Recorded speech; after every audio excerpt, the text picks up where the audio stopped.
welcome to part 2 of our special champion series with the PLDT high-speed hitters.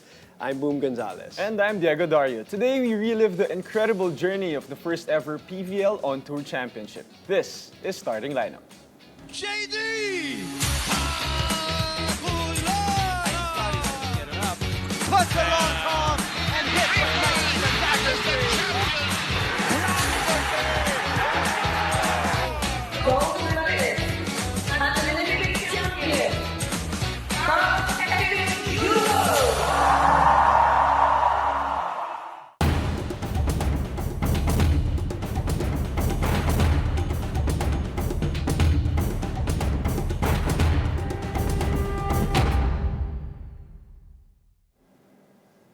As you already know, there are new queens in the heart of volleyball, and we are joined by two of their stars today. Let's welcome the champs, Kim Fajardo and Majoy Baron, Yeah. PLDT high-speed hitters. Congratulations. The rest of the Congrats. team also here, as we've been saying.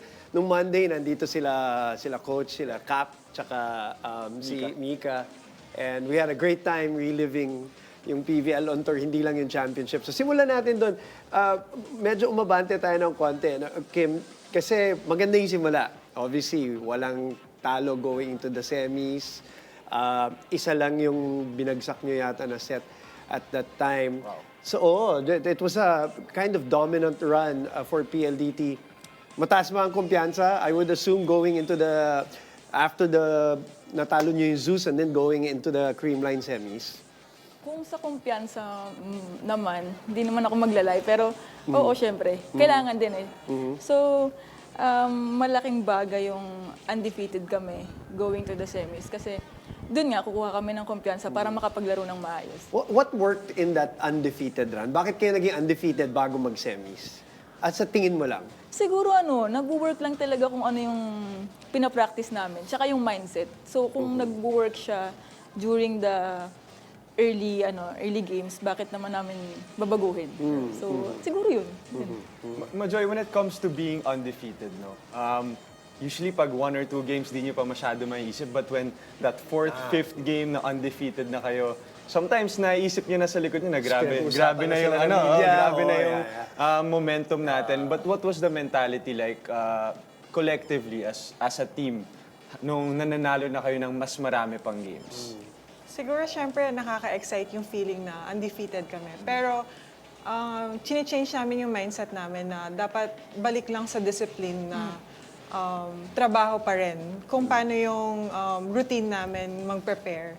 Tinutuloy lang namin yun. Walang extra, paano ba sasabihin? Extra Yabang. ganap. Parang Extra yabang. Pwede Kasi na magyabang mape-pressure. champion. Kasi mape-pressure lang kami. So Okay. parang nag-focus lang kami doon sa routine, doon sa preparation, and sa pag-aaral sa kalaban. So, bakit naging ganun ngayon? Dahil ba yan sa mga pinanggalingan nyo in the past? Some of the, alam mo, naging very candid si Mika at si Kat, obviously, sa mga heartbreaks and pains at saka si Coach Rald about the lessons of mga previous conferences. Yung ba yung mga natutunan nyo, Ken? Siguro part of it, oo. Kasi, syempre ayaw mo nang maranasan yun ulit. Kasi masakit yun eh. So ayaw mo na ulit masaktan. So kailangan trabaho talaga. Yun, for me yun. Same, Majoy? Yeah. Parang nakafocus lang talaga kami sa job more than the emotional side of it. So, present moment, they were focusing on the present moment, what needs to be done, yung nasa harap nyo. But nung semis, yung nasa harap nyo was Creamline. Right. Very experienced team. Of course, sanay na sila sa ganung kinds of pressure. They've been there, done that. And you guys were down 2-1 nung semifinals against Creamline. How did you overcome that personally for you, Majoy? Ano yung naging battle cry ng team? May pumasok at the time? ba sa Of utak nyo? course. Ako, ito na naman Di ba dapat parang, kasi undefeated kami, so parang nasa amin yung pressure. Pero at that time, parang ang mindset lang namin, okay, wag muna tayong tumingin sa result ng game. Mag-focus lang tayo every set. So yun, bumalik pa rin talaga doon sa trabaho lang na yung mindset na may focus, may discipline.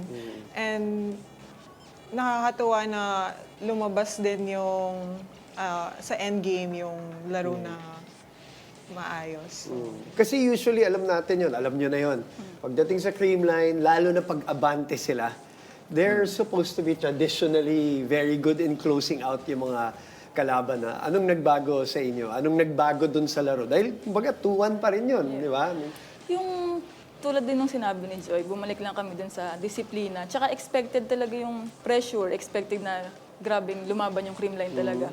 Pero kailangan namin i-expect sa sarili namin, nalalaban talaga kami. Kasi wala naman kami dun para maglaro ng para hindi namin makuha yung result na gusto namin. So pumunta kami doon para manalo talaga. So I think gusto talaga.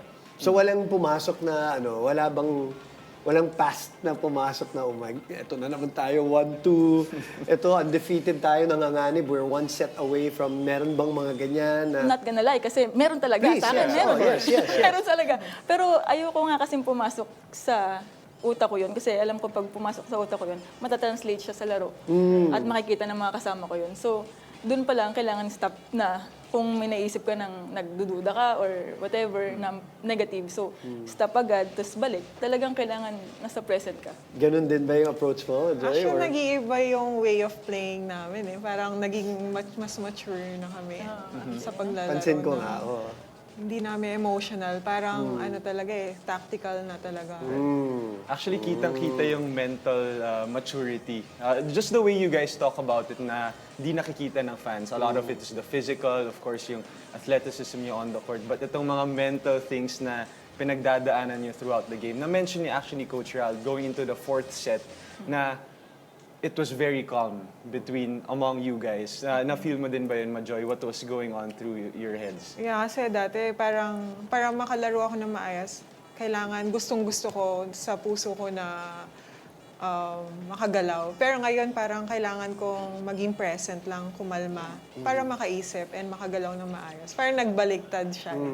Napansin ko rin. Yun sa'yo personally. Yeah, Personally. personally. Interesting sinabi ni Kat nung Monday. Sabi niya, ako tinitignan ko si Kaf eh. Sabi niya, Kabahan ako sa mga ganyan.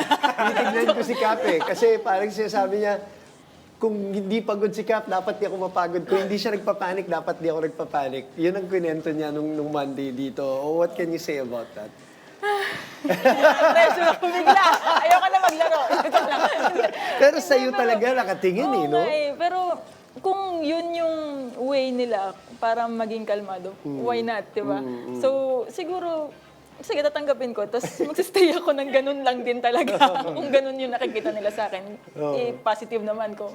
Positive naman yung outcome. So, Sobra. O sabi ko nga, nung in that episode, sabi ko, Diego, alam mo yung style ni Kaf ever since naman, parang tinatamad lang maglaro. relax lang, eh. Casual lang maglaro. Ano, yun, it really worked. And that's in the semifinals. We talked about that. We'll talk about the finals. More with the champs after this one. You're watching Starting Lineup.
Welcome back. You're still watching Starting Lineup. We're still joined by the champs, the PLDT high-speed hitters, Majoy Baron and Kim Fajardo.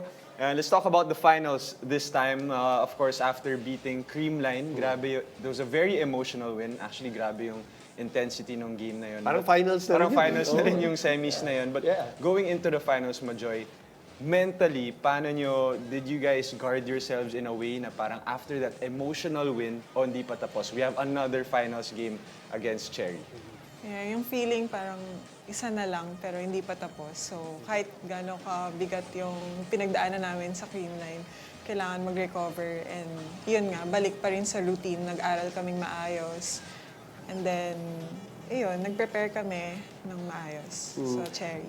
How good did that feel? Ano yung beating Creamline first? And one, yan ang unang tanong ko. Pangalawa is, nakatulong ba yon knowing that you beat a champion team going into your first finals? Kasi I know sanay kayo sa finals, di ba? Pero as PLDT, first finals. Yung first is yung sa O Creamline, nakatulong ba? O yung... Oo naman. Kasi nadala namin siya sa finals kasi yung nasa amin yung momentum, kumbaga. Tsaka beating Creamline is super, parang pinaghirapan mo talaga. So nandun yung momentum nga. Pero after nun, hindi kami pwedeng tumigil eh. Ako syempre. personally, yung nung after nung semis na yun, hindi ako, parang iniisip ko kung paano talunin yung Cherry, Yes. paano kami mananalo sa finals. Yeah. Kasi meron nagdadalang, si Ara. Sa akin kasi mahirap kalaban yung sarili. Sabi ko na to before eh. Sa akin mahirap kalaban yung sarili. Nakikita ko yung sarili ko kung paano ako maglaro. Kay Ara, kay Chang, yung mga dati kong nakasama. Siyempre, Kasi we share the same values, same course. attitudes, especially sa game. So, mahirap talunin yung sarili. So, nasa isip ko talaga, paano ba tatalunin to? Paano ko ba tatalunin yung sarili ko? Ganon. So, hindi siya naging madali talaga for me. Yun. Majoy, going into the finals, of course, again, undefeated. And to add to that, it's just a one-game championship. So, no room for error, no room for bad games. Did that mentally challenge you more, of course, going into the finals? Ako natuwa lang ako na one game lang. Talaga? Isang, Ikaw? isang Interesting push yan. na lang eh. Interesting yan. Okay. So, yun, mas okay for me. Kasi, yun nga, iba kasi yung feeling kapag finals game eh. Ano na yun, bibigay mo na lahat. So, isang game na lang, isang sacrifice na lang, and then makuha na yung goal. Parang ganun lang yung mindset. Kailangan mo lang maging in the zone. Yun lang yung naantay ko. So mas gusto mo pala yung ganun, do Some or players die. would think the opposite way. Correct. no? Wala pa sumasagot sa amin na mas gusto nila yung do or die. Si Mika, when we asked her, sabi ko nga, Mik, parang nare-realize ko sa dami-dami yung linarong finals, kayo, magkakasama man o magkakalaban. Parang wala akong naalala na knockout One game lang. finals, di ba? Wala. Na may iba bang dynamic yun sa'yo? Ayun, alam na natin yung sagot ni Majoy. Ikaw, Isa? Oo, di ba? Knockout ka agad Ganun yun. din naman. Kasi alam mo, kaya ako tatanungin to, Kim, dahil eto, minsan, maiba lang ang gising mo. Maiba Wala lang, na, di ba? Di ba? Ano Sa akin- mo dyan? Ganun din naman na, okay, one game lang to. Pero nandun pa rin yung pressure. At kaba, syempre, kasi isang beses ka lang wala ka ng bawi eh. Right. So, ayun talagang pinaghandaan talaga, pagandahan ng gising. At luckily, siguro kami maganda yung gising. Kung may nakatulog man. Is it because also, Majoy, dahil din sa hirap ng PVL on tour? Yun ba mahaba yun? kasi. Yun ba yun? Sige nga, paki-explain. Kaya mo gusto talaga do or die lang. Baka kasi tumatanda na. Pwede ba? Pag pinapanood namin kayo, Isang beses. parang college pa Parang rin. di naman eh. Parang college pa rin kayo tignan. But anyway, yun. Is it because of the Mahaba na rin kasi. hardship nung PVL on tour? Tsaka syempre, Tsaka bagong iba biyahe. yung biyahe nga. Iba yung pagod, back-to-back tas games. back-to-back Back-to-back games. games pa. No, At saka siguro, sorry, Sige lang, na-excite go, na ako. Go lang, go. Na-excite na ako makuha yung goal eh. Yes. So, mas mataas ang maiksi na lang. kumpiyansa. Ayan, nandun na eh. Nandun na sa And finals. mataas ang kumpiyansa mo Yes, doon. after Creamline, sobrang na ako. Ah. Nagunutan ako ng tinig. And that's not disrespect to Cherry, of course. Pero Ibang parang- challenge lang. Yes, iba na yung challenge. Right, Interesting. right over the hump na no, after that Creamline. But Kim, let's talk about the finals naman. Won the first two sets. Yun eh. You were that close on the third set na, ito na, last set na. But then Cherry kept on fighting, kept on fighting. Ano naman yung tumatakbo sa isip niyo nun na, grabe, lumalaban pa tong Cherry, third and fourth set. What was that like, the whole atmosphere? Siyempre, kailangan namin i-expect na maganda yung lalaroin namin. That's why yung first and second set, maayos naman. Pero, in-expect din namin, nalalaban talaga yung Cherry. Hindi naman nila talaga ibibigay eh. Pero, yun pa rin, kailangan namin bumalik talaga. Kasi pag nandun ka na sa moment na yun na parang natatalo, mahirap, nakakalamang sila, parang nadadown ka na. Paano ka babalik? Yun yung nasa isip ko palagi. Pag ganun, lalo na nung finals na yun. Kasi knockout game na. So yun, so paano lang babalik na hindi siya mahirap, hindi siya madaling gawin. Ang hirap talaga kasi hindi lang naman yung sarili mo yung kailangan mong dalhin. Siyempre, kailangan mong kailangan mong isipin din yung team kung paano gagalaw. So, ayun, masaya ako na ganun yung naging result, na nakabawi kami nung fifth set. Yun talaga. Ang pinag-uusapan namin ni Coach Rald yung nangyari. Ang ganda ng momentum from Creamline. You guys felt good daw. Ang ganda raw ng practice, ganda ng mga run-through nyo, yung per rotation, yung mga pinag-aralan nyo. Ang ganda ng first two sets. I think, if I'm not mistaken, 25-17, 25-17. Sa tingin mo, Majoy, ano nangyari dun sa third and fourth set? What happened? Siguro yung energy parang medyo bumaba sa amin. And then, naging mas aggressive yung Cherry.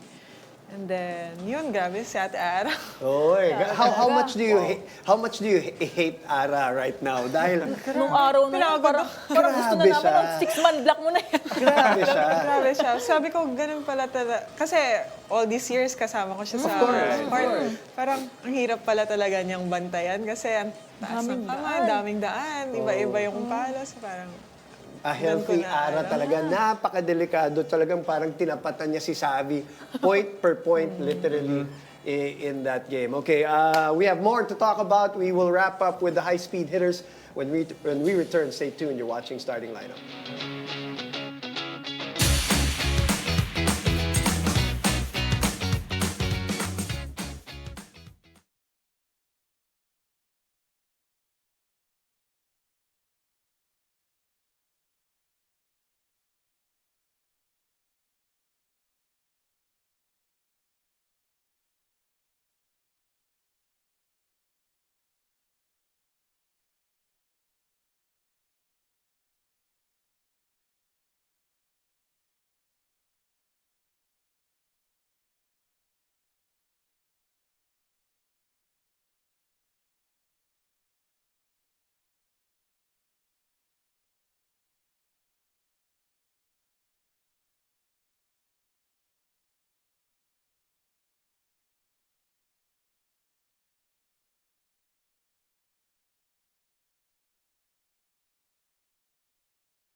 All right, welcome back. We're still talking to our friends here, the champs, PLDT high-speed hitters. Pinag-usapan natin kanina yung first 2 sets. Right. Tapos sumabol itong Cherry. As we know, dahil lalaban talaga yan, they're not in the finals for nothing. Nabanggit na natin sila Abby, sila Ara. Coach Raldo also pointed out the UST girls talagang naging spark sa kabila. Si Alina Bicar and Amy Hernandez really played well. Going into the 5th, sabi nila, Coach Ral, nagdasal-dasal na raw. Medyo naluluha nga si Coach Ral dito nung Lunes about that moment na medyo nagdasal-dasal. Pero there was a certain confidence daw about going into the 5th na hindi niya nakikita daw sa mga previous times na medyo nahihirapan kayo sa mga dikdikan na laro, katulad ng mga Chocomucho, yung mga ganon. Si Mika, she even said daw sa sarili niya, hindi niya sinabi sa lahat, pero sabi, hindi ako magcho-choke today. Hindi kami magcho-choke today dahil lagi na lang daw nangyayari. Tell us your general feeling going into the 5th set. Ako, nung pagpasok pa lang, sinabi ko sa sarili ko, hindi ako papayag. Yun lang talaga yung way ko para pakalmahin yung sarili ko na gagawin ko yung best ko sa last set na to para para makuha namin. Yun talaga. Right. Joy? Ako, hindi credits ko yung mga experiences namin na sa team. Kasi nung pumunta ako sa PLDT, ang daming nangyari. Nandun ako sa lahat ng mga laro na dikdikan, talo, knockout, hindi umabot sa top, sa podium. Right, so, right. collective experience So na yun. inisip mo siya, that Oo, moment? Kasi parang, kumbaga, yung feeling ko sa mga dati kong teammates sa F2 na parang tingnan ko lang si Kat alam ko na yung galaw nila na confident pa sila, okay pa to, hindi pa sila nawawala. So, sila din yung pinaghuhugutan ko. And si Ate Kim, nagsalita na siya, hinodel niya na kami. And si Ate Kim, pag gano'n, gusto niya na talaga manalo. Sabayan na natin si Ate Kim. Na-mention talaga din yun. actually ni Coach Rald going into the 5th set na sobrang important na nung 4th set lumaban kayo. Yes. Na hindi nyo lang binigay yung 4th set. Yun ang actually naging conversation Right. namin dito, Yeah. na parang observation ko yun na kung hindi nyo hinabol yung 4th, kasi nagka-championship point nga kayo nung 4th set, di ba? Hindi nga naalala ni Mika eh. Ay, oo. May championship Exactly point the same. kayo. Isip ko kasi. Pero kung medyo hindi nyo hinabol yun, Yeah. mawawala kayo ng momentum dun Tsaka sa yung goal sa lang fifth. natin ng fourth is makuha yung momentum. Oo, Right. makadikit ba hindi tayo Sabi ni maiwan? Ran, yeah. Ganon. So, ganun kasi yung nagiging mindset namin na parang point per point na kami. Hindi na Right. kami yung Titingin tinitignan sa namin score. yung results. Or, Hindi ganun. So yun ang nagbago na dito sa nakalimutan nyo, no? Na may, Maalala ko nga, ngayon ko lang, which is a good thing. They were in the I guess. zone. They were in the zone. nakatayo. Parang nakatayo. Oo, dami na nagdadasal sa bench nun eh, nung nag-championship point eh. Dun sa going into that 5th set. Okay, well, obviously you won. A side story dito was this whole Lasal connection. Gusto ko, I said it on the air. Sino kaya unang nag-imbita kay Ramil? Tell us about that. Was it his idea? Ano ba yung naging proseso diyan? Did somebody reach out to him? Ano ba? Nung nalaman po nila na magpa-finals kami, parang si Nicole, yung kapatid ni Ate. So nag-ask na sila siguro ng tickets. So, yan. Tapos sinare sa amin ni Ate, manonood daw si Coach Ramil, kumuha siyang tickets. So, doon pa lang parang, wow. Pero Tapos, hindi ko in-expect na pupunta siya, yeah, actually. sabi daw ni Coach Ramil na parang, ngayon lang kasi magpa-finals na yung mga, na magkakalaban. So, hindi niya papalampasin. So, yun. In-expect namin na nandun siya. And Kim, how special was that? No, after the championship, you guys were all together, even sila Abby and Ara, with yeah. Ara and Siyempre, nandun Coach din Ramil. yung mga bata-bata, sila Jean, sila Gia, di ba? And then you guys had a picture with Coach Ramil. And sinabi mo nga kanina na ang hirap din kalaban ng sarili. Na sinasabi mo, nakita mo yung sarili mo with sila Abby, the way they compete. Ano nga ba yan? Ano ba yung nadadala ni Coach Ramil, from yung mga tinuro niya sa inyo from college all the way dito sa pros? Siguro yung yung values na hindi lang kasi siya about sa skills pag doon ka galing. Talagang kung paano mo i-take on yung game mismo, yung attitude mo sa game, paano ka lalaban, hindi siya yung parang maglaro ka lang Kasi tingin ko for him, hindi porket nanalo ka, magaling ka. Hindi siya ganun-ganun lang. Marami pa siyang steps para maging magaling ka talaga. So, nung moment na yon parang happy ako sobra kasi nakita ko kung gaano siya ka-proud. Kasi, Sure. knowing Coach Ramil, hindi naman siya yung basta-basta pupunta lang. Exactly. Oh, exactly. Manonood ng Presence mga pa lang. game, di ba? So, yun, talagang, yung feeling ko noon, yung pakiramdam ko, talagang, ang saya. Special. Oo, sobrang special yata kami. Doon si Coach Noel, nandun doon din, lahat. yung staff, di ba, nandun. Nakaka-conscious ba maglaro pag ando si Coach Ramil? Actually, tinitingnan ko siya, may isang challenge na. Talaga? May isang challenge na, parang unconsciously lang, na parang tumitingin ako sa kanya. Tapos may isang serve si ate na parang either in or out. Challenge Tapos yun, tumitingin ako sa kanya, tapos sabi niya, in. Tapos sabi ko sa bench, ay, in daw, sabi ni Coach Ray. Tapos outside. Thank you! Nagtawanan lang kami from afar. So wala na. It's normal to you. There's no additional pressure. Di ka na conscious or anything like that with Coach Ano Ramil. lang, parang, magpapasikat Kitang ako. gila. Kitang gilas. Kitang bida. Kitang gilas. Siya yung Laki nagluro ng sa ngiti ni Coach Ramil eh. Kita-kita sa TV, napakasaya. What does this championship mean to you guys? This is your first. Obviously, gusto nyo pa. Meron pang mga, eto na ba? Ito is the monkey off your back. Parang ito na yung simula. Everybody's healthy. Dadating pa si Del eventually. Tsaka si Aliyah na napakagaling din na isang lasalista. Is it exciting to know that malakas ang PLDT in the coming conferences? Sa akin, hindi ko naman iniisip na malakas nga yung Okay, team na sige na super. nga. Hindi, well, kailangan yon Yes. na acknowledge mo rin kung anong meron yung team mo. Pero talagang kasi hindi lang naman kami lumalakas. Lumalakas din yung Good point. lahat ng team. So, point. kailangan talaga naming maghanda. So, yung sa championship naman, sa tingin ko, for me sa sarili Yes. ko, it's personal validation. Kasi after all the injuries, parang na-prove ko sa sarili ko na kaya kong maglaro ng ganun. Good Joy, ikaw. Yeah. For me, first reward siya kasi nga yung journey namin from F2, hindi kami nakakuha ng championship. Pero ngayon, magkakasama kami. And sa ibang teammates naman namin, siguro yung goal din is maging long-term yung Yeah. maging champion team for a Success. long time, yung PLDT. And yun naman yung goal nila ng manager namin, Sir Yes. Baji, di ba? So parang start pa lang sana and sana mas maraming championships makuha yung And PLDT. of course, congratulations. Baga Grabe naka-breakthrough na eh. Naka-breakthrough. So, Yung pinagdaanan nyo, not just the championship, but Yeah. all the mental hurdles na pinagdaanan nyo. Congratulations. sulit, lahat ng heartbreak. Sulit na Sulit. sulit. Sulit. Thank you so much for the time, guys, and congratulations. Congratulations. Kevin Majoy. All right. And thank you guys for joining us. I'm Diego Dario. I'm Boom Gonzalez. This has been Starting Lineup.